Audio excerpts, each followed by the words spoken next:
Good morning. And I'll call this meeting of the Standing Committee on Economic Development and Environment to order. My name is Ron Bonfrush. I am the MLA for the Detroit riding and Deputy Chair of the Standing Committee on Economic Development and Environment. Today we will receive a public briefing about advanced critical mineral projects in the NWT from 3 mining companies. Please note that this meeting is being live streamed. I would like to remind all members and presenters to direct all questions and comments to myself as chair and to wait to be recognized before speaking. This will help us to have a smooth meeting. I will now ask members to introduce themselves for the record, starting on my left. Jane Whalen Armstrong, MLA for Morphe.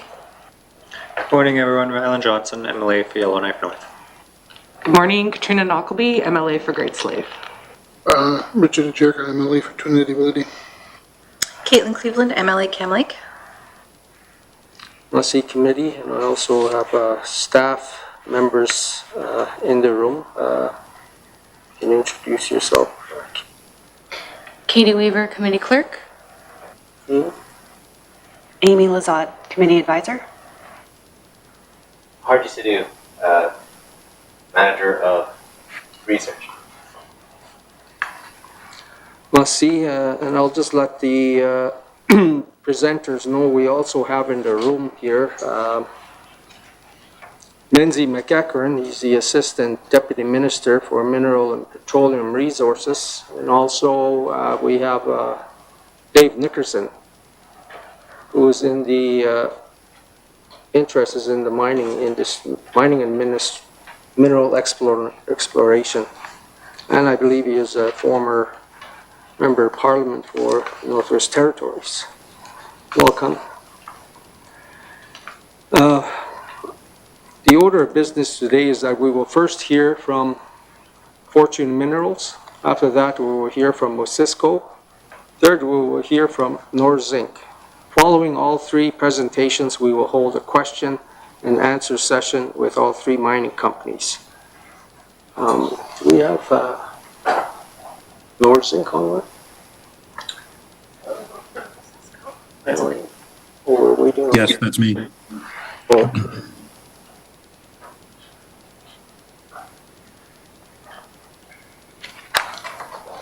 Fortune Minerals, please introduce yourselves and proceed with your presentation.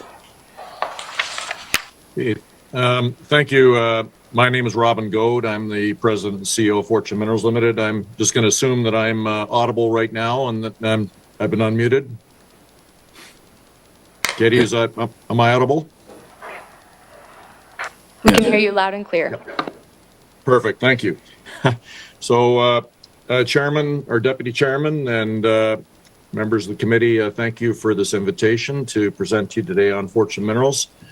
I'll try to be as brief as possible. The first thing I like to do when I'm talking about critical minerals, and this applies to not just projects like ours, but generally speaking, all mining projects, we're not very temporally aligned with the advancements in technology. So while we have very significant transformation taking place from internal combustion engines to electric vehicles and all the kinds of other new technologies, it typically takes more than 20 years to develop a mineral project. This is not only aligned with the investor timelines,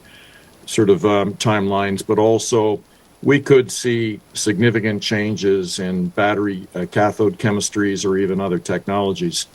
And where I'm going with this is it's very important, therefore, to get our advanced projects like the ones you're going to be hearing from today into commercial operation, because we can have these projects developed in the timelines that make sense with the changes in technology that are happening right now. So our project is vertically integrated. It's comprised of a mine and a concentrator, which will be in the Tlicho region of the Northwest Territories. And then we will also plan to have a refinery in Alberta that will process concentrates through to value-added materials. Katie, if you could just advance the slide for me, please. This is just a warning that I will be presenting forward-looking information, and you can read that. You all have copies of the presentation. Please advance to the next slide. So the NICO project, as we mentioned, is comprised of a proposed mine and concentrator in the Northwest Territories, which would be about 160 kilometers northwest of Yellowknife. And we also have an option to acquire a brownfield steel fabrication plant just northeast of Edmonton, where we plan to build a hydrometallurgical refinery, which will process concentrates from the mine through to value-added materials. Next slide, please, Katie. Just to give a little bit of highlights on our project, a very advanced project, $137 million invested to date. We've completed the environmental assessment in the Northwest Territories. We have the major mine permits. The metals that we will plan to recover are cobalt, which represents currently about 50% of projected revenues. 40% is from gold, 9% from bismuth, and about 1% from copper. We've done a lot of work on this project, including test mining and process validation through pilot plants. We'll be talking to some of these details later in the presentation. We have a mineral reserve, which is 33.1 million tons, which will sustain mining operations for approximately 20 years, and significant potential to identify new resources, both from the deposit being open at depth, from new resources that have been identified with drill continuity in new zones. And also we have a satellite deposit called the Soudayan Copper Silver Gold Project, which is situated about 20 kilometers north of NICO. Very importantly, the government of the Northwest Territories and the federal government has invested significantly in new infrastructure. A road has been constructed to the community of Wati, which enables our project to be developed because, of course, we have to produce a concentrate and we need the transportation to truck that material out to the railhead at Enterprise or Hay River and deliver those concentrates to the refinery. We also have an experienced team in Fortune Minerals with lots of experience operating in the Northwest Territories in identifying mineral deposits, delineating them, permitting them, constructing, and also operating. Next slide, please, Katie. Just to give you an idea of what we're going to be producing at the refinery, a primary product will be a cobalt sulfate heptahydrate. We'll produce 1,800 tons of cobalt units per year in a battery-grade cobalt sulfate product. Gold doré, which is an impure bullion. Bismuth will be produced in ingots of metal or calcined to an oxide material. And then copper, there's insufficient copper to justify the electrowinning plant, so we just produce a copper cement. We are critical minerals, which we use the more traditional definition for critical minerals being key metals required in new technologies and industry, cannot be easily substituted by other metals, and they have unreliable supply chains due to things like geographic concentration of production, political instability, or policy risks. Thank you. Next slide. We'll talk a little bit about the cobalt market. It's rapidly expanding. Currently, about 180,000 tons of cobalt is produced. 180,000 tons of cobalt produced on an annual basis, and we expect that to triple or even quadruple just by the end of this decade. And that's because cobalt is one of the key materials that's used in lithium-ion rechargeable batteries.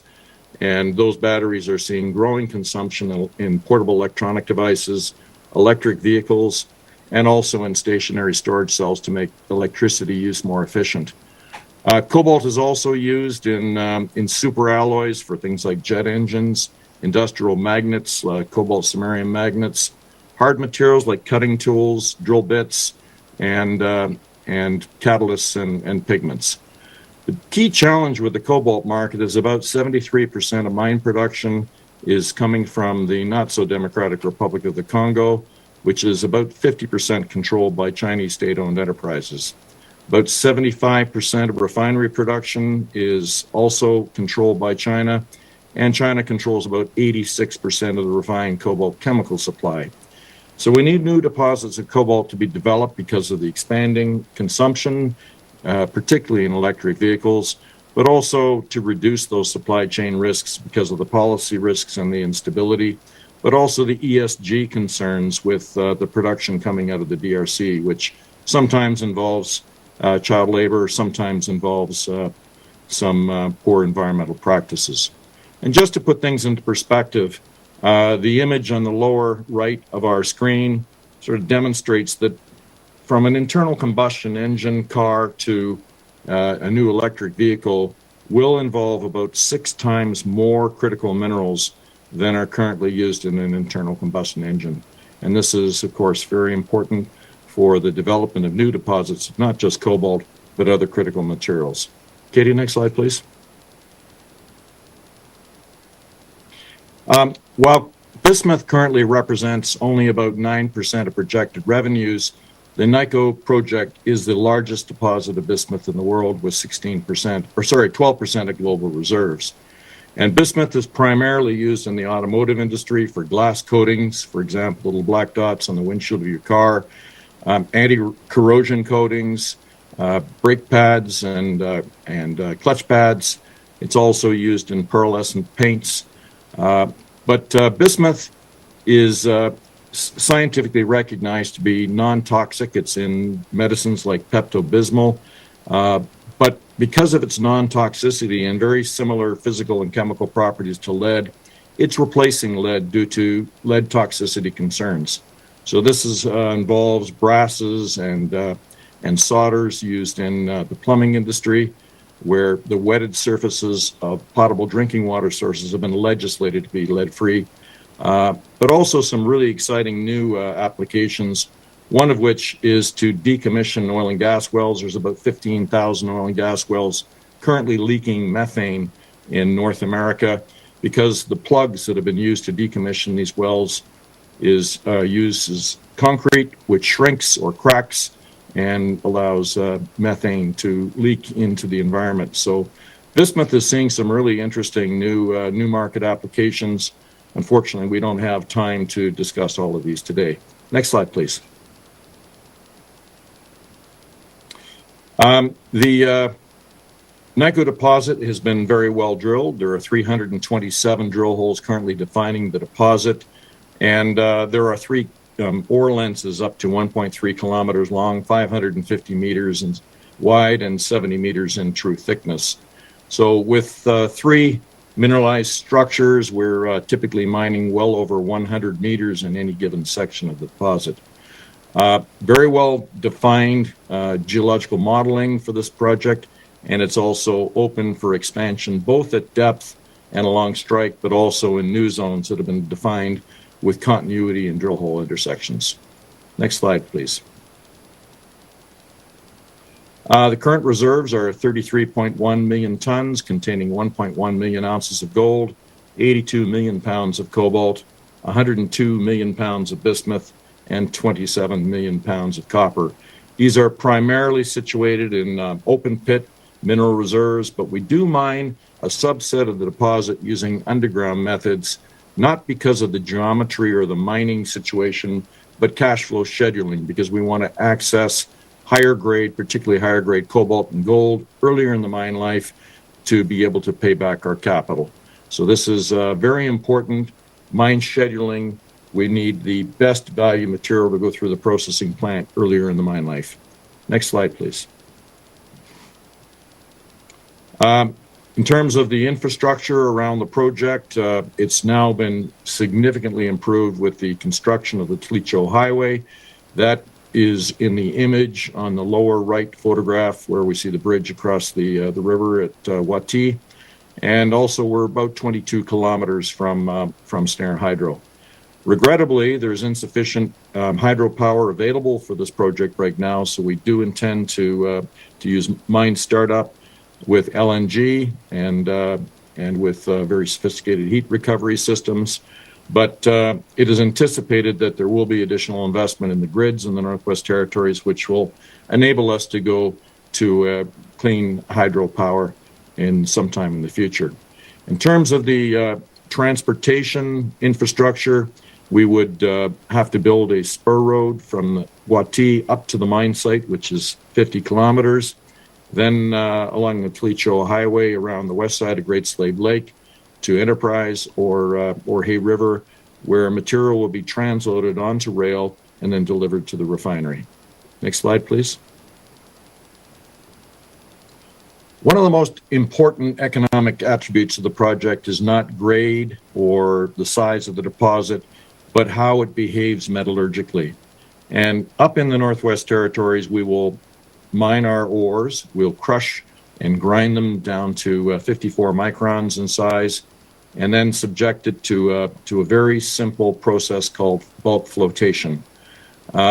After flotation, the ore is reduced from 4,650 tons per day to only 180 tons per day of concentrate containing the recoverable metals. That is then reground down to about 14 microns, which would normally be very expensive. However, we're only right now processing about 4% of the ore, and then we selectively float off the bismuth from the cobalt, both containing gold. Next slide, please.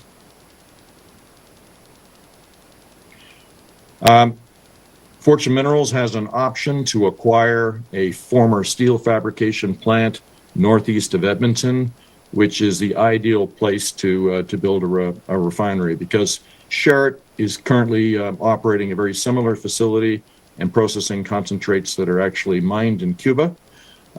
We would then process this material in a refinery. There's 42,000 square feet of service shops and buildings existing on a 77-acre site. We have to complete the option for $5.5 million, but the heavy industrial zoning is already in place, as well as tax incentives to actually related to capital to build this facility. More importantly, the refinery is very close to the reagents and equipment we would require to process these materials through to value-added materials. We need sulfuric acid. That's available from Sherritt. We need oxygen. There are 3 existing commercial oxygen suppliers. We need access to lime. We need more lime than actually the weight of the concentrate, and that's available locally. We need processed and potable water, natural gas, brine, and we also have a processed residue disposal site at a commercial government approved site. So this is very important. And then, of course, the Alberta tax rate is very attractive for processing these materials as well. Next slide. What we do at the refinery is we basically put the concentrates through a pressure cooker called pressure acid leach. Our concentrates under pressure in the presence of oxygen and sulfuric acid, the metals dissolve. It goes through a solid liquid separation and sequential neutralization. We purify the metals using solvent extraction, precipitate other impurities like manganese, and then we crystallize a cobalt sulfate heptahydrate. The bismuth plant uses a hydrochloric acid leach. We cement the bismuth onto iron, and then we would then finish it off in a small rotary furnace to smelt pure ingots or calcine it to an oxide product. The gold is recovered from the processed residue exactly the way gold was recovered from an autoclave in the Con mine at Yellowknife. And we do have an arsenic byproduct, which is precipitated as ferric arsenate, which can be safely disposed in a local landfilling operation. One of the things I omitted to say in the previous slide, but we can just stay on this one, Katie, is that with the refinery site down in the Edmonton area, we will also be able to augment production with all kinds of recycled materials. So processed residues from smelters and chemical plants, we'll be able to process scrap metals, and we'll also be able to eventually diversify this facility into recycling of batteries. And that's also very important in where we situate the plant. Next slide, please.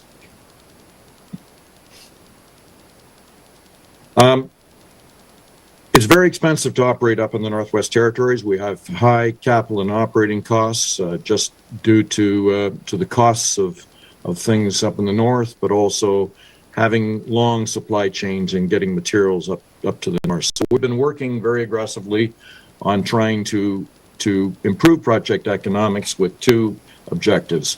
One, to keep our capital costs as low as possible. The other one is all about mine plan scheduling.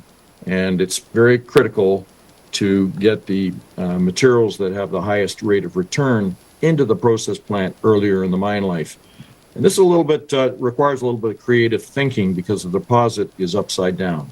The best grades are at depth, and so it's important to get the open pit down into the best grades very earlier in the mine life. And we also supplement that using contract underground mining during the early years of the mine life. The Tlicho Highway was very important because it reduces the capital. We don't have to build an airstrip now. We don't have to build some additional warehousing and tankage. But very importantly as well, it reduces the construction schedule from 3 to 2 years. So it reduces the cost of capital. We have a new mine plan, as we talked about, focused on earlier access to high margin ores. And we have a stockpiling strategy. So we do most of our mining during the first 14 years of the 20-year mine life, and then process the low-grade stockpiles during the last 6 years of the 20-year mine life.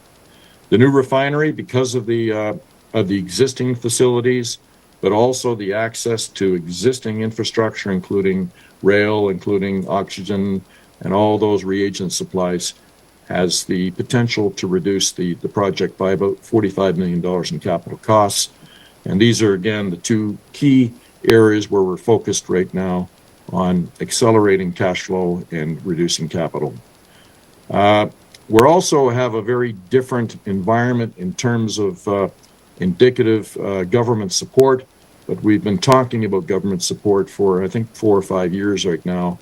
And quite frankly, Canadian projects haven't really seen any significant support as yet. We know it's coming, but it's certainly taking a long time to get that support right through to the mining companies. Next slide, please.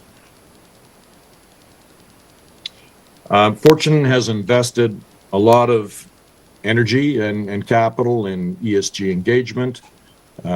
We have, in the Northwest Territories, 25 years to 30 years of active community engagement with the Tlicho government, also with the communities who have participated in the exploration and development phases of the project.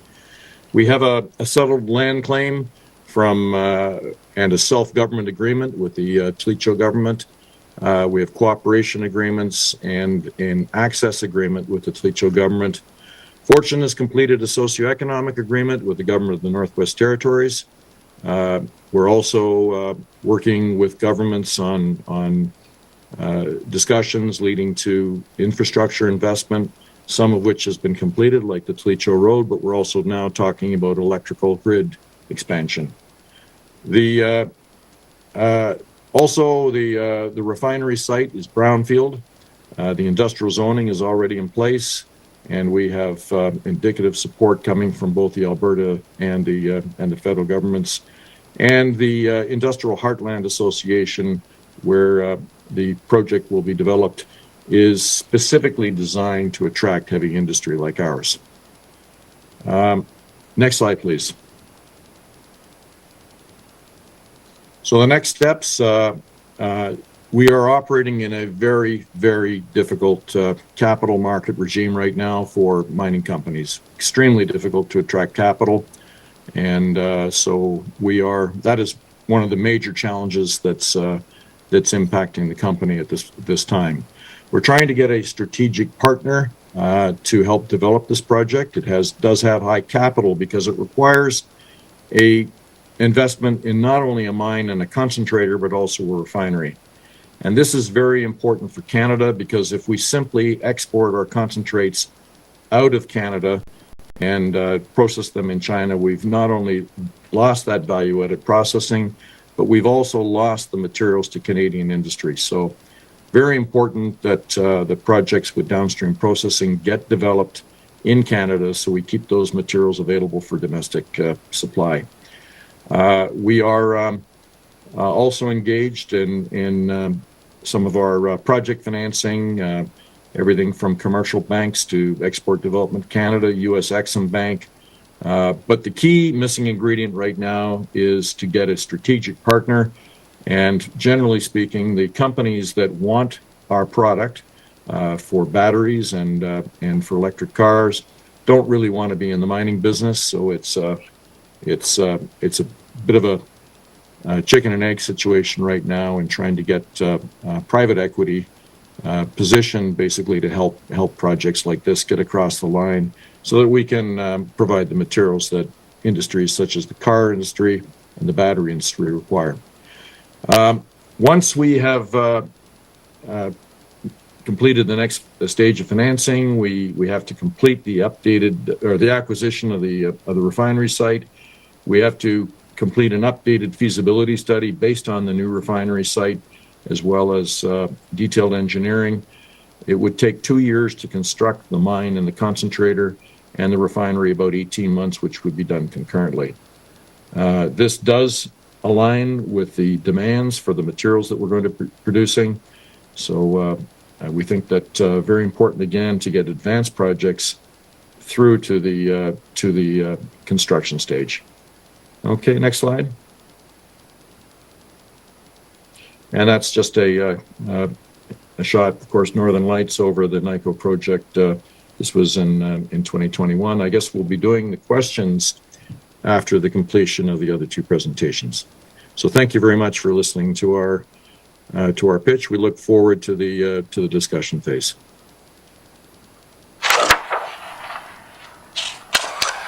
Let's see, for your presentation. We will now hear from representatives from NorZinc. Please introduce yourselves and continue with your presentation. Leslie.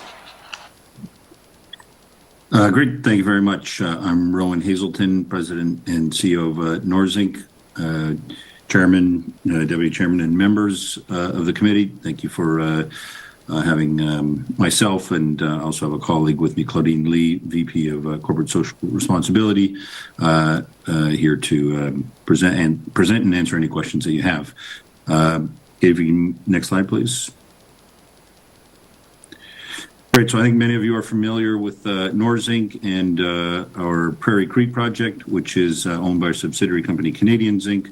For those familiar with that name, this is a longstanding brownfields project that was built to about a 90% completion in the early 1980s, and then at that time abandoned in low metal prices, and we've been advancing that for the last number of years. It's a very high grade zinc, lead, silver project, one of the highest undeveloped projects on a zinc equivalent basis in the world, and today, in a resource basis, has about 16 million tons, which translates into a 20-year mine life, but with some exploration done already on the project, and kind of waving one's arms, one can see likely a doubling of the mine life, and this being a multi-generational project. Turning to the next slide, please. So just some of the recent achievements, probably the most important one being the initiation of construction of our winter road, which we began in October and then began in earnest in early January on the other side of the Liard River. We'll go into a bit more detail on the next few slides. And then also in terms of the team building, that we've been growing the team in particular in the recent 6 months in preparation for this construction, and in addition to some strong members of our team like Claudine, who joins me here, we have had a construction manager, Sean Tucker, join us, who has significant experience his whole career in the high Arctic, as well as Lynn Betker, joined us as permitting manager based in Yellowknife. So I won't go through all of these bullets on this page. These are all achievements over the last 1 to 2 years, many of which you may be familiar with. Highlighting a few, which is the receipt of all of our updated permits in terms of permits for expanded mine plan at 2,400 tons per day versus our original plan at 1,600 tons per day.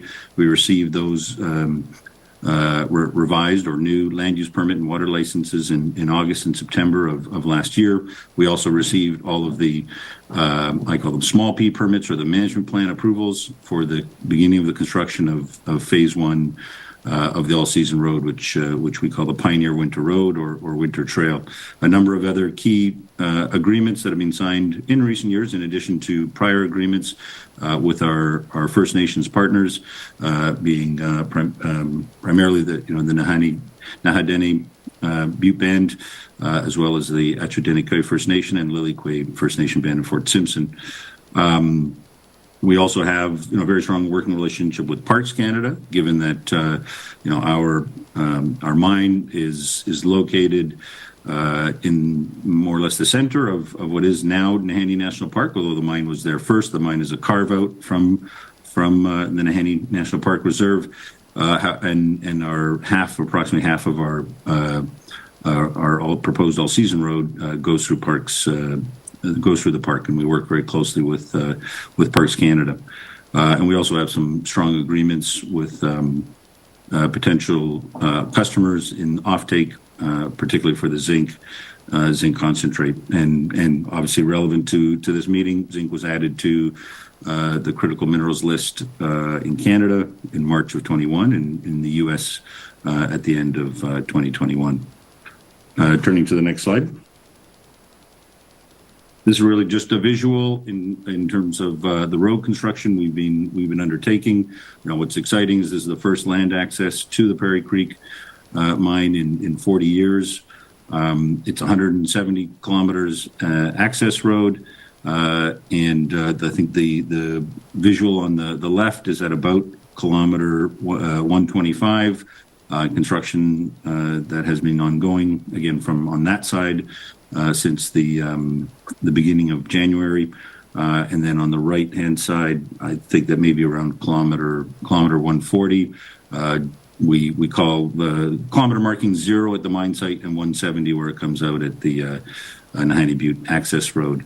We've completed approximately half, or about 80 kilometers of this so far this winter. And the main purpose, I guess I should highlight, of this first, we call phase one road, is really to do geotechnical work, which involves borehole drilling, ground penetrating radar, test pits, and so on, primarily to test ground conditions for permafrost and other ground conditions in order to finalize our designs and engineering for the all-season road, and also to submit those for the final permitting steps and management plans that will require to construct the all-season road. Again, up until recently, I like to talk about Prairie Creek as being, shovel ready and one of the most advanced, development projects. And having started the road construction, it's pleased to be able to say, we're essentially in construction. There's many stages and phases of constructing this mine, but we're in one of the most important stages, which is constructing the land access, which has really been the main barrier in my mind for the project not having been developed earlier since the initial construction 40 years ago. Turning to the next slide. So here, again, just, we have a very strong commitment to ESG principles and sustainable mining and sustainable development principles. In the bottom right is another small snapshot of our footprint at the mine. And we have a very small physical footprint, as you can see, and also a small environmental footprint. Our plan, when being in production, will be to have no tailings. 100% of all process waste will go back underground, as in what we call paste and backfill, filling the voids in the underground mine. Our water from the mill processing will be 100% recycled. And what you see there, that looks like a tailings dam, that was originally designed as a tailings dam, and we'll be repurposing that. We'll be putting it into 2 storage cells, and one to again process and recycle 100% of the mill water, and the other side to process any natural runoff water in the area to process for release. We'll also be looking to upgrade our energy designs from what is our currently diesel designs to potentially LNG designs, which are certainly have a smaller environmental footprint, although we certainly won't be able to get on the grid and access things like hydropower. But we're looking at other, even if there's moderate impacts, things like solar and so on. We feel we have, and we believe our partners would say the same, our First Nations partners, that we have very strong relationships with and support from our communities, and more specifically from our First Nations communities and members. Again, in our three main communities that we operate and deal with. And we have a socioeconomic agreement with the GNWT, which we recently provided an update report on recently. Next slide, please. Yeah, just a very quick highlight in terms of employment. One of the major benefits, in terms of economic development and benefits from this project will be at least 600 jobs in the construction period, which mine construction will be approximately the next 3 years, 2024 through 2026. Some additional work will be being done later this year as well. And in the operation phase, at least 300 jobs. And we have a commitment to northern and community members, and frankly, we'll be looking to employ and train as many as possible in the nearby communities, which is better for the company, the project, and our local communities. Next slide.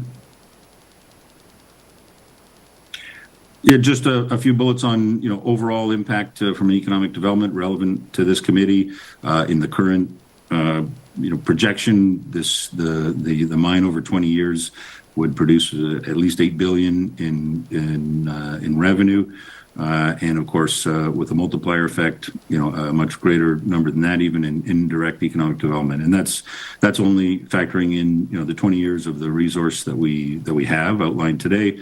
When again we'd expect this mine to continue for many years in terms of mine life. Also another, we expect many synergies with, our product, which comes out as, similar to the other base metal companies here, as a concentrate, needs to be trucked out, and hence the importance of the all-season road, and that sort of economic, development and impact of substantial amount of transportation going from the mine site down through Highway 7 and then into British Columbia, currently being planned to offload in Fort St. John, but there are a number of developments underway. Potentially might see upgrading in the rail and facilities in Fort Nelson to potentially get on rail there. We see potential for a number of synergies over time, and growth in investments in along that chain, potentially even including improvements in Laird Highway, which would be in discussions with yourselves and the GNWT. Next slide, please. Just a quick highlight, just kind of where how does our all-season road fit into the overall infrastructure picture, transportation infrastructure in the NWT, and of course it does exit into BC, and the current plan is to ship product down either through Vancouver Port, or if it can stay in Canada, to several smelters located either in BC or in Quebec. Next slide, please. Just a quick touch on where does zinc fit in, and you'll likely hear similar comments from Osisko Metals. Zinc has a very large role to play in the green revolution and decarbonization. Zinc is primarily used for galvanizing high quality steel, which can be used in wind turbines, used in high quality electric vehicles and so on. But zinc also has its own specific uses in batteries, zinc air batteries, and some other technologies, especially in an industrial scale, as a battery that replaces, for example, on a short-term basis, a generator for say, an office building. And then also zinc, and those technologies are emerging. In fact, I'm here at an international zinc conference right now, where some of these additional technologies are being discussed. And then finally, zinc has a significant use in human health, fertilizers, and directly in supplements. Silver's mentioned just here. It's not on the critical minerals list, but it is a byproduct in our mine and many zinc lead mines, which also has a number of uses in the green revolution, including primarily solar panels. I think that I've reached the end of the presentation, and we available for questions after the next presentation. Merci for that presentation. Next, we will hear from representatives from Osisko. Please introduce yourselves and proceed with your presentation. Merci. Thank you. Thank you for the opportunity to present you the project. My name is Jeff Hussey, President and COO of Osisko Metals, and also CEO of Pine Point Mining Limited. I guess out of the gate, what I'll talk about is, along with the presentation, I forwarded a news release from last week. We were able to secure financing in a JV partnership that I'd like to elaborate a little bit more on during the presentation. Maybe we could go to the next slide. Obviously, there's forward-looking statements in our presentations. I'll go to the next slide. So Osisko Metals has two projects on the go, Pine Point located here, but also the Gaspé Copper project. I apologize for having both projects on these slides. It's our corporate deck that I had to send along because things were quite busy last week. We'll continue on to the next slide. So with regard to critical minerals, there's quite a discussion in the last few years on this. This is a slide that I used at a CIM presentation a few years ago. We continue to use it. It's dated now, it's 2020, but the forecast on the left, you see fossil fuels like oil, gas, and coal decreasing over the time frame up to 2050 by about 50% or more. On the right-hand slide, you see in order going from left to right, copper, nickel, cobalt, and zinc is at the end. So if you look at the demand to meet the global objectives of decarbonization or energy transition or whatever term you want to use, it's looking like we need twice as much copper. That means twice as much copper produced compared to what we are producing today globally. Then you go next to nickel, and third to cobalt, where you need almost 3.5 to 4 times the amount of metal that is forecasted to be needed. And finally, on the right, you see that the consumption of zinc will double in the next, call it 27 years. So we have a lot of work to do. Each commodity is different.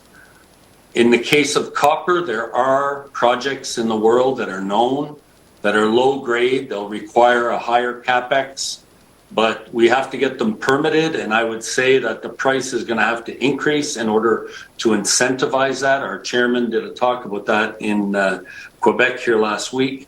We think the price of copper is going to rise. It's at $4 now, which is unheard of. It's already very high. But in order to incentivize further production, it'll have to continue to increase to $4.50 to cover the costs and also to cover the capital expenditure required for lower grade, larger mines. The days of high grade, close to surface, easier mining are long behind us. Going forward, it gets a little tougher. Getting back to zinc, it's the same kind of thing. Here today, you have two projects being presented, and I would say that the territories are blessed by having two projects because globally, there are not that many serious zinc projects in the pipeline. So that will be a challenge to meet what global objectives are to double zinc production in the next 27 years when we look at the time it takes to explore, develop, and permit mines. So It's a longer discussion, and I'm sure my colleagues have spoken to this, so I won't go on, but we have a big job ahead of us, and I'd like to tell you about our project today. Could I have the next slide, please? So just last week, we announced an investment of $100 million that is going to be spent over 4 years. So this is a 4-year timeline. What we did is, in order to secure funding to get Pine Point shovel ready, and I joined a little later, but I saw that Robin was talking about the difficulty in the capital markets. That has been the case for too long. And with what we were just talking about, we have to find a way to work together to advance projects because the capital markets are very, very difficult. So attracting investment is increasingly difficult as well. This agreement has been a long time in the making. And I won't get into the details too much, but what we do have is the money it'll take to finish the exploration drilling, to get us through the permitting, the feasibility and technical studies. Today, or this first half of this year, we're going to be doing trade-off studies, which means that, you know, you always have plan A, B, and C, and you got to come down to having one plan before you go into feasibility. So we'll be deciding on which is the best to finalize, if you will, freeze the concept design for the feasibility study that we want to commence in June. And during this trade-off study period and during the feasibility, we'll be doing the metallurgical optimization studies. The metallurgy at Pine Point is excellent, but we want to optimize it. Then there's also the geotechnical, hydrogeological studies, and etc. So we have a budget that we've put together with our new JV partner, APN Natural Resources, and we will be working it with them. They have a very large technical team. So combined with the team we're building, we're getting ready to work towards shovel ready. And so this is a major milestone for the Pine Point project. As of this morning, our 6 drills are turning on site. We're executing what would be the last large drill campaign needed to convert the resources at, if you will, at a definition stage that is acceptable to enter into a feasibility. So we're finishing up that drilling this winter and maybe a bit this summer, but then that'll be done. We'll recalculate the mineral resource estimate. It'll be, as we call, indicated category, which is needed in order to move forward on a feasibility study. We hope to start that mid-year. Next slide, please. So what is Pine Point? Last year, we put out a 2022, sorry for this, it says 2020. We did our initial preliminary economic assessment in 2020, and then we updated it last year. And it came out with an NPV of $605 million with an internal rate of return of 25%. So that NPV, meaning net present value, if you look at the production, the revenues and costs over a 12-year time period and bring it back into today's dollars, that would be what it's worth. So it's a metric that we use in the mining sector. And those are, you know, an after-tax NPV internal rate of return of 25% after tax is a robust project. We'll leave it at that. Gold projects tend to be higher than 25, but for base metal project, 25% is very good. We used $1.37 zinc. I just checked the charts this morning, as I do pretty well every day, and they're at around $1.40. Price and supply and demand have been, I'll say, confusing for the last little while since the global conflict in Ukraine, but that's for another day.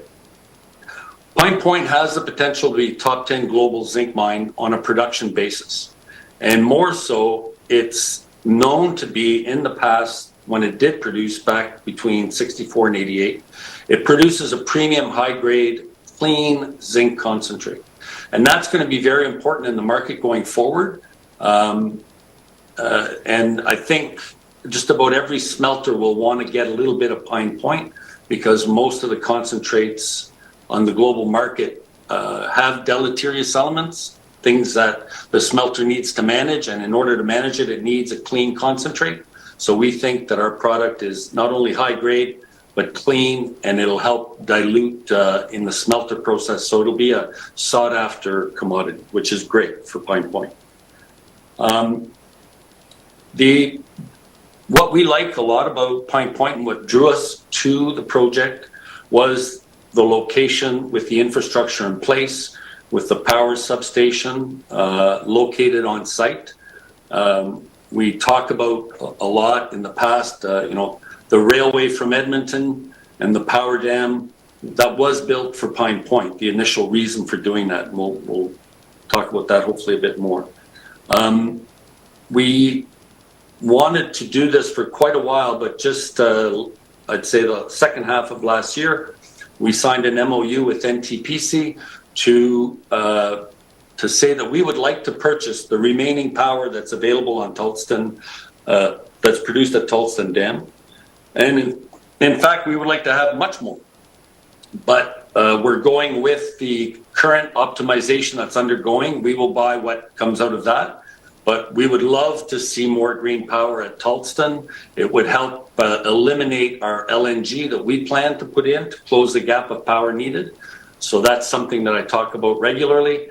I think the Tulston Dam is one of the best projects, if not the best project in the NWT for investment purposes.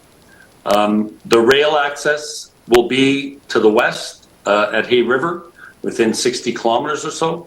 And the great thing about Pine Point, we can drive to it, and there's 100 kilometers of haul roads on site, which reduces the capital expenditures that we have to do in order to get up and running when the project is permitted. So we see that there's future opportunities to enhance the PEA that we did, and we're working on those as we do our trade-off studies in the first half of this year. Next slide, please. So this is, you all know this, where it's located. The rail, again, will be going to Hay River. The railway that comes into site that was removed back in the day, we will not renew that railway. That's not in the plan. What we see is a much larger block of claims than when we started in 2018, and that was a result of working with the local communities and doing amendments to the interim land withdrawals and being able to expand the project, which has made it what it is today, thanks to the support of the local Indigenous communities and those amendments. We'll go to the next slide, please. Here we can see the railway network, the CN railway network, and that link that goes from Edmonton up to site that was built for the project. We'll be reusing that, and as you can see, we're connected. When you're dealing with concentrate, you want to get it on the railway as soon as possible. So we'll be doing that in Hay River or at Enterprise. We're looking at all the options currently. We'll take it from there, and then we can distribute it to the West Coast or the East Coast and down into the States where there are clients that would want in Canada and North America. Is the Trail BC smelter would be an obvious target. They used to own the project, and they know that their smelter actually, they can process more material when they use Pine Point. So I'm sure they'll be looking for some. On the East Coast here in Aranda, there's the zinc smelter just on the south shore of Montreal. They also would really like to get that kind of clean concentrate for their specific process, which is the same as the smelter in Tennessee. They all would love to get a little bit of Pine Point, I'm sure, but I can't speak for them, although I'll leave it at that. We can go to the next slide, please. So why is Pine Point, when I say clean and compared to others? So on the two charts on the left in blue, there's some, for both slides, or both charts, they're the same mines, but on the left, it's for the major deleterious elements, we call them. So we're talking about silica, iron, lead, and copper. If that's in the concentrate, it's a nuisance to the smelters. So Antamina is a mine down in Peru. I worked on that one when it started up. And then there's other major, including Red Dog on the right. They all average about 13% when you combine all those elements. Well, Pine Point is less than 2% of those elements. On the right, the minor elements, be it manganese or mercury or cadmium or arsenic, you see the same spread that somewhere around 4,000 ppm for those mines, whereas we're at about 1,000. So that's what we mean by clean, and it allows smelters to buy from those other producers and dilute down those deleterious elements by buying a little bit of Pine Point. The lead and zinc concentrates are very high grade. The recoveries are very good, and that bodes very well for any mining project. Recovery is key to any mining project. Price and recovery, I think, are the biggest key variables. And we also produce a very high-grade concentrate. So when we go to transport it, there's less of a footprint, but also the smelters, depending on the smelter, they like to get that higher grade. Combined with the lower deleterious elemental content, these will be sought-after commodities. So we don't expect our concentrate to have any penalties. Next slide, please. Some of the recent drilling, in the day, Caminco, when they produce, they average 10% lead and zinc. Our mine will average about 6% lead plus zinc, or zinc equivalent, however you want to say it. But there are intersections that are quite interesting, where we get 10 meters of nearly 18% here on the top. So locally, it can be very high grade. That's actually one of the challenges with Pine Point, to be completely transparent, is the variability in grade, but it's not a red flag. I could go on about that, how we'll solve that, but I'll leave it there for now. So we're continuing to drill. We will have 6 drills turning. I think we have 29,000 total to drill before this spring. There might be a little bit in the summer months. But right now, what the purpose of all this drilling, and we've been at it for 4 years, is just to define the deposits. Caminco put half a dozen holes into some of these deposits. We have to define the perimeters and the interior at a 30-meter spacing, so it requires several drill holes. I think we're getting close to 2,000 holes since 2018. Next slide, please. So at the end, Pine Point, it has critical mass. By doubling the footprint of the claims, we're able to encompass all of the historical resources that were known and some exploration targets. And that led to having a critical mass and allow us to put together what could be a top 10 global zinc producer. The infrastructure, as I said, is in place with the hydropower, the rail and the haul roads. Those are all key when you're dealing with a base metal project, very important. And of course, the product, premium high-grade concentrate, will be sought after, and that just helps the economics all around. Next slide, please. So in 2019, what I was talking about earlier, when we were able to do amendments to the interim land withdrawals, was thanks to working with Denenukwe First Nation and the Northwest Territory Métis Nation. It was more in the area of the old Caminco workings, where we needed to expand our footprint. And so that was done and completed on the back of these collaboration agreements. And we've been working closely with the communities, including KFN, their territories on the west part, where there was no historical development, and the geology to the east, and where Caminco was, is closer to surface. And then in the west of the Buffalo River, the deposits that are there that we have in the mine plan would be underground mine operations. So just a little subtlety of difference. But we also have an exploration agreement with KFN, and we work closely with them as well. It's led to a cooperative relationship, albeit to date we've been mainly doing drilling. Really the benefits that'll flow from this project is as we get through the feasibility and we start construction and going into production, that's where all communities will see significant benefits, be it from the direct employment at the mine or through the ripple effect that my colleagues were talking about. It's not just what happens on a mine site, but it's all of the support, the services that go to supporting a mine. Those are key. So the agreements, like, we're working as much as we can, and now that we have this agreement in place, we'll be revisiting all of this, but we'd like to focus with the GNWT on further education and training in the mining sector, which will lead to the employment and business and contracting opportunities, because we need to build that capacity if you want to keep the employment and the benefits in the north. I think that's a very key part, and I've shared those comments with as many stakeholders that want to hear it.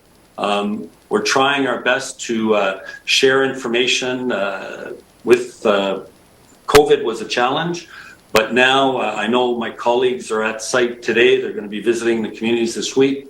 I reached out to them after the news release last week, as many as I could. But we'll have more site visits coming up and discussion. We're starting our IBA framework discussions so that it coalesces with the end of the feasibility next year. And that's where it all comes together. And on the back of all this work, we'll be seeking the project financing. So once we get permits in hand, that's when we can turn around to banks and other investors to raise the big project financing, which is in the order of $650 million. So it's going to take everyone to work together to be able to secure that financing and go forward.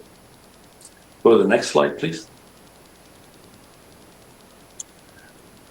These are takeaways just in general from our corporate presentation. But as we shift towards a more green, sustainable economy, and as we come out of COVID, or at least we're saying this all of last year, until we had a global conflict, which has changed things again last year and continues to do so this year. But on the back of that, when things settle out, we should see post-COVID infrastructure stimulus. And what I mean by that is the different bills that have been proposed by the Americans, but that will happen globally, where people want to rebuild infrastructure to re-stimulate jobs and growth. Well, that will increase base metal demand. It'll increase demand for copper and zinc. And I talk a lot about, and my colleague was just mentioning, Ryan was just mentioning that, galvanization is key. Well, all of the cement infrastructure that's in there out in the world, all of cement construction is 8.8% of greenhouse gases. And if it was a country, it'd be third only to China and the US. So we just replaced an enormous amount of infrastructure here in Montreal that was built in 1967. The rebar was not galvanized, and it all came crumbling, also due to the salt from our winters, but we had to replace it all at the same time. If that was galvanized, it could have lasted 100 or 200 years. So if we want to reduce building concrete, which emits greenhouse gases to make the cement, and also emits greenhouse gases when it cures, we don't want to be building it every 50 years. So going forward, most infrastructure will demand that zinc be put into place so that that infrastructure is sustainable. Well, I'll stop it there, but I could go for a while. There's another, when we talk about copper, the need for the energy transition, it's going to be challenging to meet that demand. And Wood Mackenzie is one of the analysts that's very well respected in the marketplace. They think it's an unattainable gap. So we've secured a copper project that I've worked at with my colleague, Bob Wares. That's where we met back in the 90s, and we're trying to get that one up and going as well. But I won't get into that. I think we're well positioned to meet the needs of copper and zinc, and that's what we've been trying to do for the last while. But Pine Point, again, has the potential to be one of Canada's outstanding zinc lead mines, and as I mentioned, produce a premium concentrate. So I think that is the last slide. Maybe go to the next. To sum it up, this here is just, if you think of the metal, this is not revenue.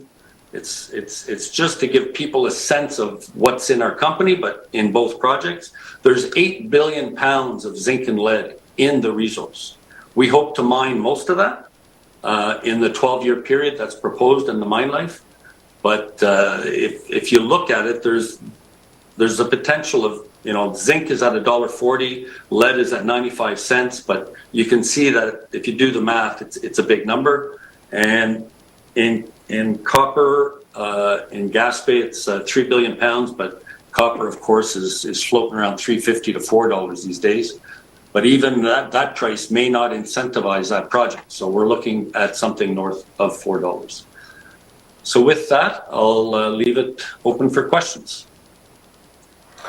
Mussy, for your presentation. That was a good presentation on the critical minerals activity in the Northwest Territories, and that's very much appreciated. That the potential for the economy and the social economic benefits for the regions.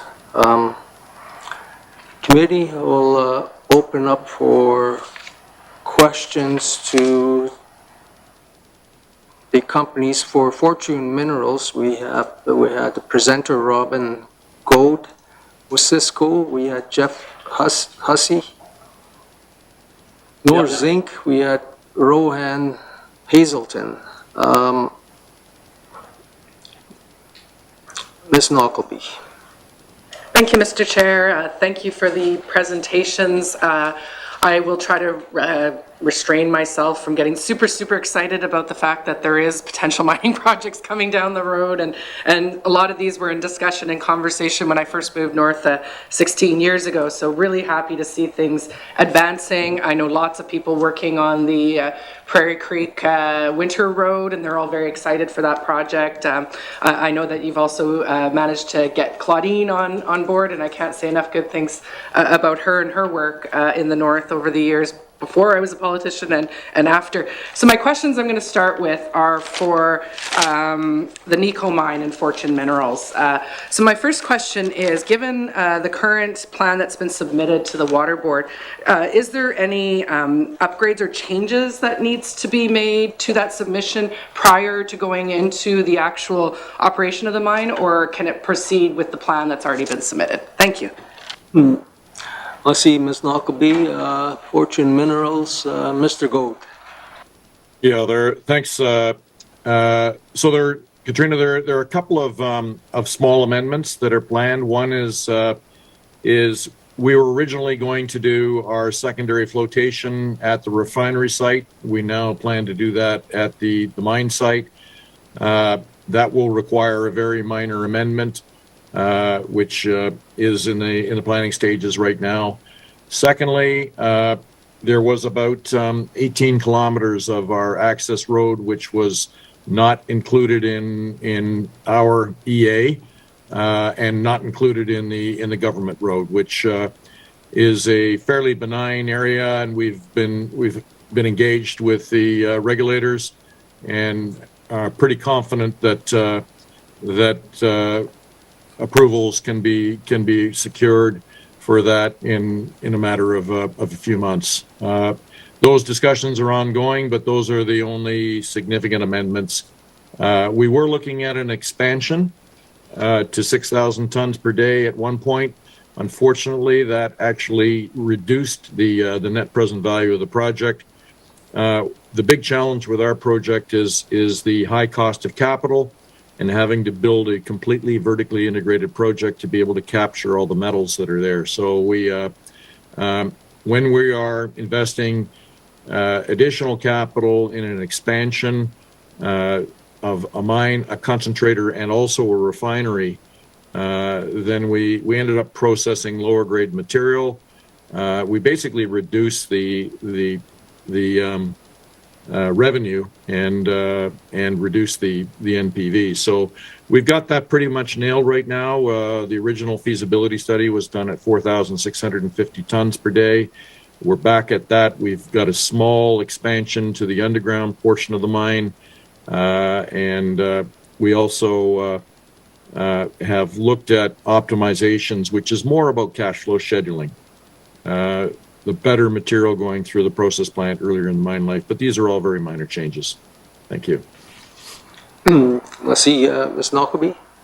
Thank you for that explanation. Glad to hear that there's not going to be too much further for you in a regulatory manner so that things can get moving. I appreciate the comments around the road. We as a committee had an opportunity to travel into Wati, I think last summer, to look at impacts of the road on the community, which I know is outside of what the mine is doing. However, one thing that struck me, and we heard a lot about, was the safety of the road and the dust and the width of the road and the lack of pullouts, et cetera. So I would assume, and maybe I shouldn't, that a portion of the work that would need to be done for the mine would be an expansion or a widening or an upgrade of the Wati or the Clecho Road. Is there any plans for the mine to do any of that work or co-plan for that with the community or the government? Thank you.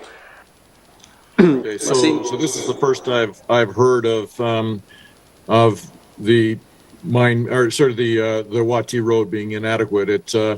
I thought it was a quite extensive road, 11-meter road.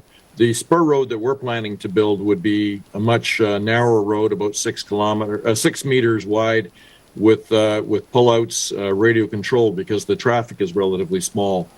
I'm sure that the mine will be involved in maintenance because some of the heavy loads that would be ongoing, but I'm not aware of any expansion that would be required of the road.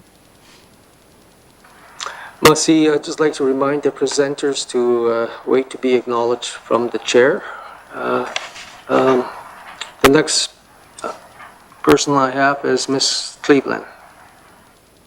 Thank you very much, Mr. Chair, and thank you very much for the presentations. It's very exciting to hear about projects that are happening in the territory, and that's always a good news story.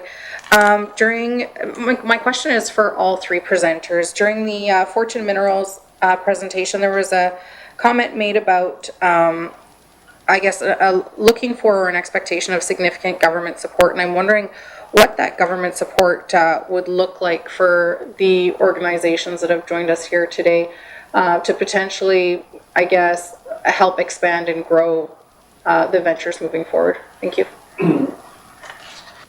Merci, Ms. Cleveland. I'll start with NorZinc, Mr. Hazelton. All right, thank you, Mr. Chair. And thanks for the question. I guess the quick answer in terms of potential support coming from the government, results from the 2022 budget announced by the federal government, where they announced approximately $3.6 billion in funding to critical minerals over the next 5 years, much of which they didn't have allocated or a strategy on how to deploy that, which is what has been being developed in the past 12 months. Including an updated strategy in December issued by the government. So I guess part of that, the answer to that is, wait and see as some of those, federal governments and budgets evolve. There are specific funding, in addition to coming straight from, the NRCan, Natural Resources Canada budget. That strategy, has, I guess, a particular cooperation with some of the other federal institutions like the Canada Infrastructure Bank, the National Trade Corridor Fund, and others. And so I would say finally, our company has applied to funding from the National Trade Corridor Fund, which, aimed at transportation synergies in particular. And we're waiting to hear on that ourselves, and that would be funding that would assist in the construction of the all-season road. Merci for that. Next, Osisko, Mr. Hussey. Thank you, Mr. Chair. I guess support for the projects. The regulatory process is more complex in the territories because of the federal component, et cetera. But when we talked about earlier on critical minerals, we have global objectives to meet, and I think everyone wants to meet them. But in order to get there with the timelines, 2030 is just around the corner and 2050 is not that far away. So we all have to work together to bring projects to the forefront and however we can help each other. And it's a matter of that collaborative spirit. When we get into advancing the project, we'll need to collaborate with the communities, with the regulators, and that's where I think it is the key. We could go on about the difficulties in raising capital in the global markets, but that's not the place for it here. That's what we have to do on our side. We were lucky enough to get private equity, but I would say that it is a very tough task, as was articulated earlier. So What could the government do? Just be there for us to collaborate and help us advance these projects. They're needed yesterday for everyone. Merci for that. Next, Fortune Minerals, Mr. Gold. Yeah, I think you've, Rowan sort of mentioned some of the key investment that's planned by the federal government, $3.8 billion in critical mineral support in the 2022 budget. In November of last year, they released the strategy, which indicated how that money may be allocated. So some of the key points would be infrastructure, and as we know, the Northwest Territories is infrastructure challenged, and so we would hope to be able to tap into some additional infrastructure money. We've had discussions with the Infrastructure Bank and Infrastructure Canada. I know that they are working with the government of the Northwest Territories on the electrical grid and trying to reduce our carbon footprint through additional hydro investment. There is money allocated towards Indigenous participation. Our project also has a fair bit of process technology, and we have indicative interest from the Alberta government in some of the bismuth processing that we're doing. And I believe the Science and Innovation Fund is something that all three of these projects will probably try to target. There is up to sort of $50 million in potential funds that are allocated through Innovation, Science and Economic Development Canada. Those would, the 50 million threshold is effectively the maximum before cabinet would be, approval would be required. There are monies that are potentially available through regional development corporations, as well as there's the Business Development Bank and the Export Development Canada have been authorized to expand the role that they might participate in critical minerals. Typically, they would just be part of a syndicate, but actually I think EDC and BDC could potentially lead an investment. Secondly, there's if we go outside of Canada, it's very difficult to secure monies from the United States.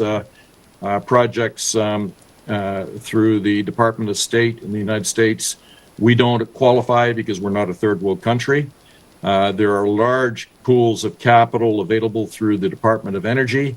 Again, Canadian projects do not qualify for those, but the U.S. Department of Defense does have currently about $500 million available to support critical minerals under a Title III directive, and that is quite unique because of our defense relationships with the United States. That Canada is considered a domestic source. So these are all the kinds of pools that could potentially be available. Almost all of them require matching monies from the companies, and that's the key objective right now for companies like ours. I take my hat off for Jeff, actually, and Rowan. They both have significant private equity sponsor shareholders, RCF in NorZinc, and now with Appian Capital for Osisko, and that's going to help their life make much easier in attracting some of these other pools of capital. Thank you. Merci. Merci for that. Ms. Liebland. Thank you very much, Mr. Chair, and thank you very much for those responses. The more information that we have about specifically what critical mineral companies are looking for, the more that we can be collaborative allies for sure. My next question is in regards to benefit retention in the Northwest Territories, and specifically around education. One of the things that we hear quite often here in the Territory is around capacity talk around capacity building, especially in small communities. But one of the things that I find we don't hear about is what specific work hours or contract projects are constantly going to southern employers or southern firms, or are leaving the territory. And another thing that we don't often see is companies specifically identifying what jobs they want to be able to fill with Northerners, and then using some of the other programs that are available. For example, the Northwest Territories has an incredible student financial assistance program where our government will actually nearly fully fund students to go away to university and post-secondary to achieve the education to fill some of these roles. In addition to that, we have mining companies that are currently on their downturn in the territory who are saying to existing mining staff, listen, if you let us know before the end of our time here what you want to do, we will fully fund your post-secondary for what you want to do beyond your job in mining right now. So here are people who are already working in mining with the capacity to access dollars to go and do other training. And so I'm wondering if any of your organizations have plans to work with Indigenous governments or Indigenous communities to specifically identify people who want the opportunity to fill these roles and to take advantage of other programs in order to achieve those educational and capacity buildings with specific people to fill specific roles, so that it's kind of a more proactive take on that. Thank you. Merci for that. I'll start with Mr. Gold, or Fortune. Merci. Thank you. I think all of our companies either have or will execute a socioeconomic agreement with the government of the Northwest Territories, which promotes northern employment as well as Indigenous employment. And this only makes sense, particularly with Indigenous employment. It's a natural opportunity for companies to secure local labor, and I think everybody would probably agree that we would like all of our jobs to be 100% locally sourced. The facts of the matter is that we cannot secure certain disciplines locally, particularly some of the more engineering-related activities. However, I think there are some things that where I would concentrate as a government, particularly in the Northwest Territories, and that's for transferable skills. And I would start at trades. And I think I read an article in today that was published by the Northwest Territories Chamber of Mines, just about some monies that are federal monies that are actually being put into the Tlicho community for trades developments. And I think that is where I would focus, because we all know that the mining industry is cyclical. It's activities can go up and they can go down, but when you have transferable skills that can also be applied in the communities, I think that's a win-win. Personally, I'll leave it there. Merci. Merci for that. NorZinc,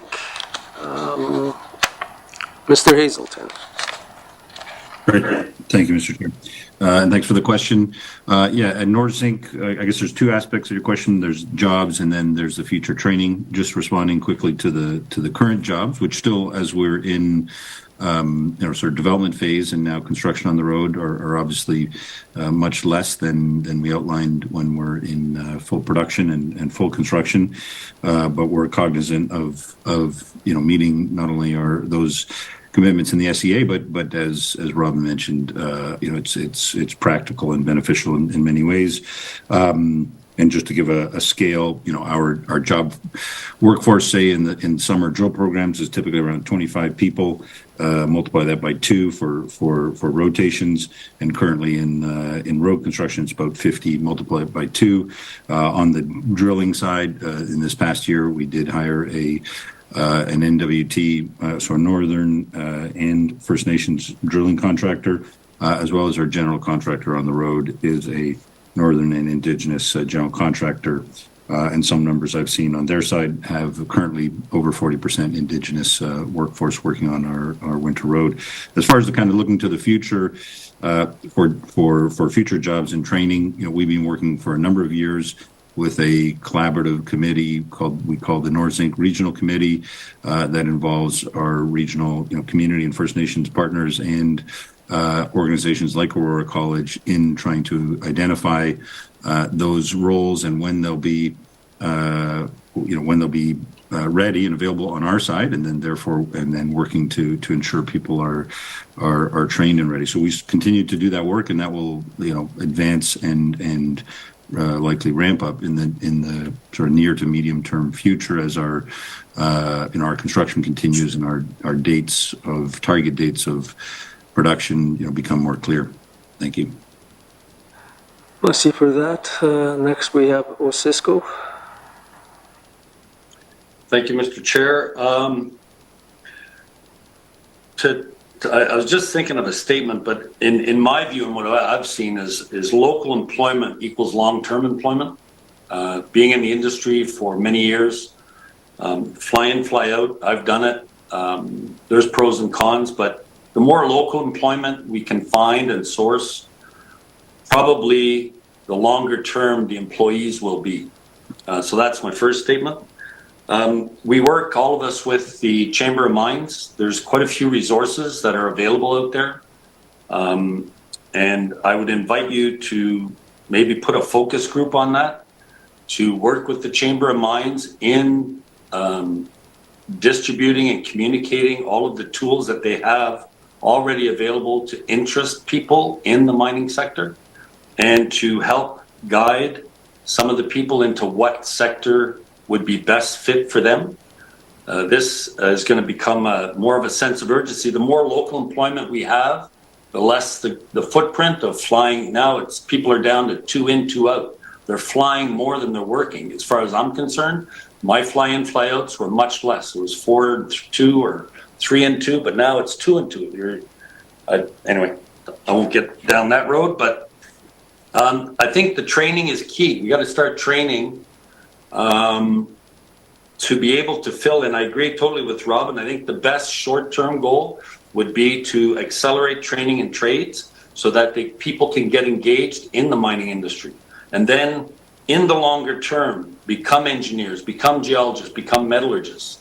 But that does take a while. So the best is to either focus on training for trades or focus on training to support your local service companies that will benefit from that ripple effect that we talk about.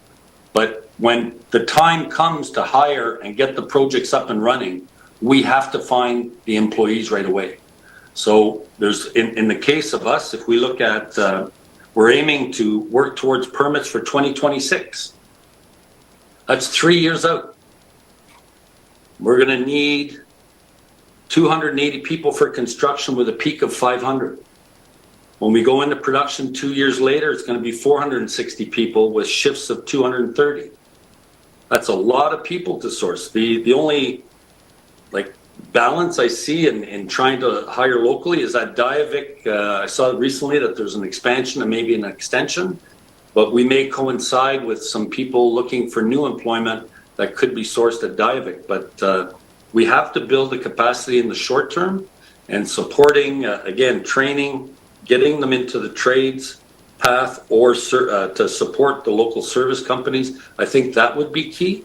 And again, reach out to the Chamber of Mines. There are resources there to get the youth interested in the mining sector. There's lots of videos and etc. We got to introduce it to them, and until it's in front of them, they don't know it as being a very good option and a great career. Like, in my point of view, I've been in the mining industry for the last 35 years. I think it's, first of all, it's the oldest industry, period.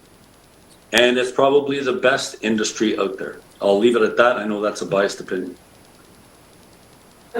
Merci for that. I'd like to remind the presenters and the committee members that we got a hard stop at 12:15. If we can I don't think we can go for every question with 3 rounds with them. We're going to go over our time, so if you can just pinpoint your questions, and if the answers, you can shorten your answers from the presenters, that we will very much appreciate it. Mr. Johnson. Thank you, Mr. Chair, and I'd just like to thank everyone for presenting to committee today. I think it's important that committees do this and kind of get this information out there. I just have a very specific question for Pine Point. I was hoping I could get a little bit more context about how much of the surplus you would take. I mean, you said you take all of the surplus, but how much of that is a percent of what you total need for power? And just an idea, if you could put that into kilowatts or megawatts or even cost. I just kind of don't have a sense of how much is needed. Thank you. Must see Mr. Johnson. Osisko, Mr. Hussey. Sorry for jumping in. Thank you, Mr. Chair. Excellent question. So Pine Point, the Tallston Dam was, as I said, built for Pine Point, and actually when it shut down, they took out a couple of turbines because you couldn't sell the power. And I thought it would be that easy to put those turbines back in, but there's complicated engineering reasons why they cannot do that. But internally, right now, NTPC is looking to optimize the infrastructure that they have, and that would bring in another 5 to 8 megawatts, and that depends on the season. The exact numbers, you got me. I want to say there's, in total, we're with that optimization, we may be able to source a total of 20 megawatts, and we would take all of that. It's hard for me to give you the gap right now because we're trying to reduce our footprint by other sources. But I would say that we would need another 5 or 10. And I'd like to go further on that, if you'd allow me, is that with today in the energy transition and decarbonization, I wrote a couple of emails on this, is we're all looking for financing. If I was able to go into project financing and say I have total hydroelectric power, I would have more people willing to finance a project. That's the way of the world today. The more greenhouse gases we create, the less chance we have for getting our project financing. If I was to say I'm going to power it on coal, I wouldn't get financed. The fact that the Tallston Dam is there and I get most of it makes it attractive, but it would be even more attractive if I could say it was totally powered on hydroelectric power. So if we could take that and then push it further and say, you know, let's reduce the footprint of the north. For you in the north who pay expensive hydro, if you had more hydro, it'd be less per kilowatt hour, it'd be good for everyone. But then we could run the hydroelectric power to the other projects that are online with you. They would get financed faster. I'm not speaking for them, but if they were connected to the grid, they would be able to source money somewhat easier. So that's why I said the Tallston Dam is probably the best project in the north. It would enable financing for mining projects. And I'm not speaking for my colleagues, but I would imagine they would agree. Must see for that, Mr. Johnson. Moving further. Sorry, Mr. Chair, most of the meeting I was off somewhere else. So, but is ITI able to answer questions? No, just the presenters. Okay, I'm just wondering about the status of the GNWT critical minerals strategy. But maybe we can do that separately. Thanks. Let's see, Ms. Knockleby. Thank you, Mr. Chair. And that part of the conversation actually is good for my next question, which is, again, back to, not to pick on Fortune, but I'm curious about the electrification or the grid and that piece of it. And I understand that this would be the Watt-T transmission extension would then be the one that you would be looking to tie into. Is there any potential for a partnership again there to get that Watt-T transmission line done sooner, therefore giving you more opportunity to get capital funding if Mr. Hussey is correct? Thank you. Must see Ms. Knockleby. Fortune, Mr. Gold. Yeah, thank you. And Mr. Chairman, there are lots of opportunities for expanding hydropower and government objectives versus practical objectives may not be aligned in every case. I have always been a strong proponent for the Runner River project at Wati.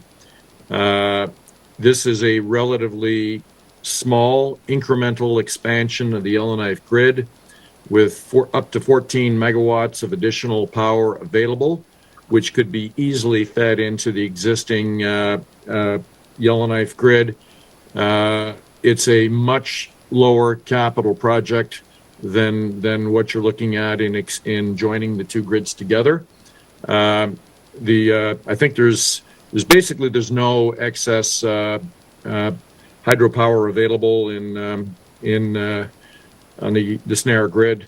This would add sufficient power for us where our demand load's around 10 megs, our running load's around 8 megs. There are other things that can be done practically that involve a little bit of carbon footprint. You could be switching the Jackfish to having some supplemental LNG supplied power, which has about a 30% reduction in your carbon footprint and can be done very cost effectively, both in capital and OPEX. And you get the added benefit of getting the heat recovery potentially to even heat the building that you're in right now. The Northwest Territories government, NTPC, Infrastructure Canada are looking at an extension. We fully support that because I agree totally with what Jeff is saying. We'd love to see some additional hydropower. You're spending a lot of money on transmission lines, and if the environmental objective is satisfied, and you still get an effective rate for us to be able to buy power, I fully support that. I think there's some other practical options for you that could be pursued as well. Merci. Thank you. Merci for that.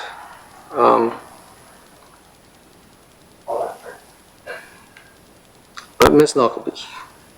Thank you, Mr. Chair. I'll keep that short. And I appreciate that because I would have just assumed coming off of Snare would have been easier, but I thank you for that. My last question, I think I'll pick on NorZinc just because I haven't picked on you before, and I know Mr. Hussey fairly well from before.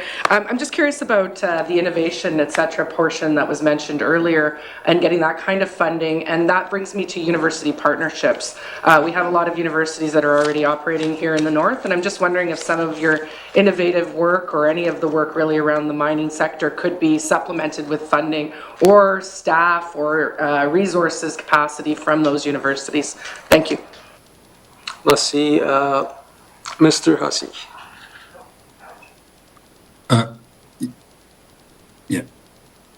Thanks. Yeah, thank you, Mr. Chair, and thank you for the question. I